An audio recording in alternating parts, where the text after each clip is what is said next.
কলার পাতায় পিকনিকের আয়োজন।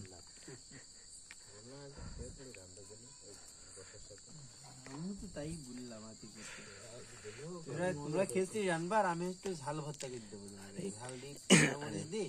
আচ্ছা আচ্ছা, সাদা ভাতের সাথে হচ্ছে হাঁসের মাংস ভালোই লাগে, খিচুড়ির সাথে জোস লাগবে। খিচুড়ির মাংস কেউ খাবে না ভাই, এখানে ঝাল ভর্তা দিয়ে খাবে।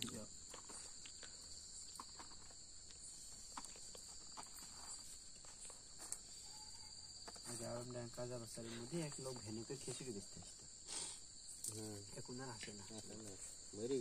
হাড় কাঁপানো শীতে পিকনিকের আয়োজন মাঠের মাঝখানে, ঠিক আছে, কলার পাতায় পিকনিকের আয়োজন।